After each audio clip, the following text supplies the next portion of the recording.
Introduction. Les modes de ventilation, ou tout simplement les modes, représentent un sujet sensible de la ventilation mécanique. Dans presque tous les congrès de la profession, quelqu'un aborde le sujet des modes. Cependant, les modes de ventilation restent mystérieux et déroutants. La nécessité d'une description simple et claire de ces modes, comprenant la définition, la classification, les indications, etc., se fait fortement ressentir. Ce module de formation est là pour les expliquer. Avant de démarrer ce module, nous vous recommandons de visualiser les 3 modules de base de cette séquence: ventilation pulmonaire, naturelle et mécanique. Concept du système du ventilateur. Variables essentielles et types de cycle mécanique. Ce module dure environ 35 minutes. Le mode fait partie des réglages du ventilateur.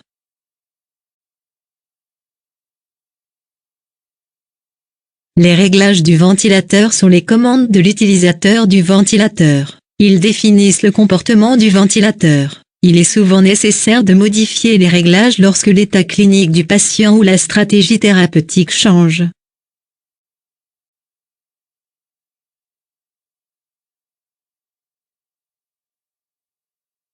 Il existe plusieurs catégories de réglages du ventilateur, chacune définissant un aspect spécifique du fonctionnement du ventilateur. Les réglages les plus utilisés du ventilateur sont le mode de ventilation, les paramètres de contrôle et les limites d'alarme. La thérapie par la ventilation mécanique est optimale uniquement lorsque tous les réglages sont appropriés. Qu'est-ce qu'un mode de ventilation ?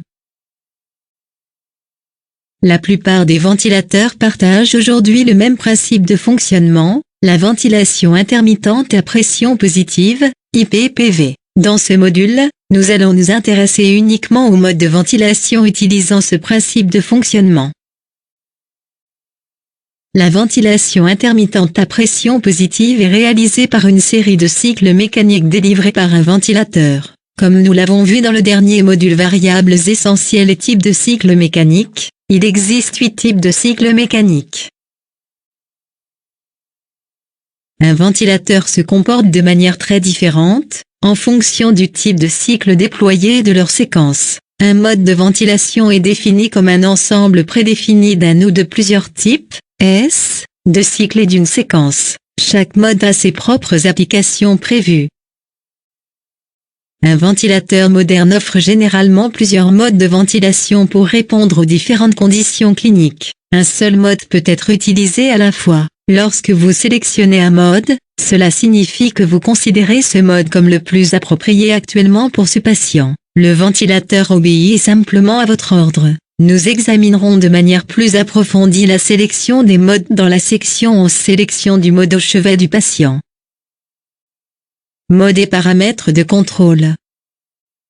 Les paramètres de contrôle, ou tout simplement les réglages, constituent une autre catégorie de réglages du ventilateur. Les modes sont conçus pour définir le type de cycle et la séquence, tandis que les réglages définissent les propriétés principales des cycles définis, notamment le déclenchement, le cyclage, le contrôle, le ciblage, la pression de base et la FiO2. Chaque mode dispose d'un ensemble unique de réglages. Les réglages peuvent globalement être répertoriés en 3 groupes, ceux pour la ventilation, ceux pour l'oxygénation et ceux pour la synchronisation. Le tableau affiche les réglages courants de chaque groupe. Un ventilateur moderne offre généralement un mode par défaut et les paramètres de contrôle par défaut associés. Les valeurs par défaut sont conçues pour le démarrage rapide d'une ventilation mécanique. Cependant, si vous avez le temps, nous vous conseillons de définir le mode et les réglages en fonction du patient. Pourquoi tant de modes ? Il est difficile de fournir le nombre total de modes de ventilation. D'après Chadbourne, expert de haut niveau et formateur en ventilation mécanique, il existe 174 noms uniques de modes de ventilation. Pourquoi existe-t-il autant de modes ? Ce phénomène est principalement dû à l'évolution de la technologie et à la nomenclature non standard.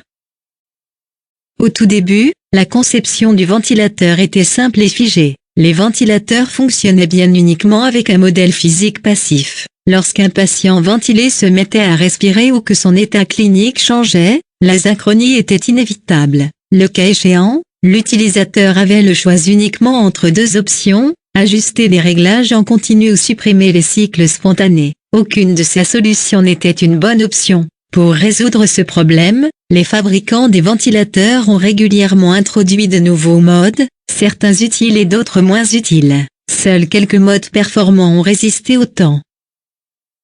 La dénomination des modes de ventilation n'est pas uniformisée au niveau mondial. Les fabricants de ventilateurs sont libres de donner des noms aux modes de leurs ventilateurs. Nous devons ici faire la distinction entre des noms de modes uniques et des modes uniques. Le nombre de noms de modes uniques est bien plus important que le nombre de modes uniques. Les pires scénarios qui puissent exister sont qu'un mode unique et différents noms de modes uniques et qu'un nom de mode unique soit utilisé pour des modes uniques différents.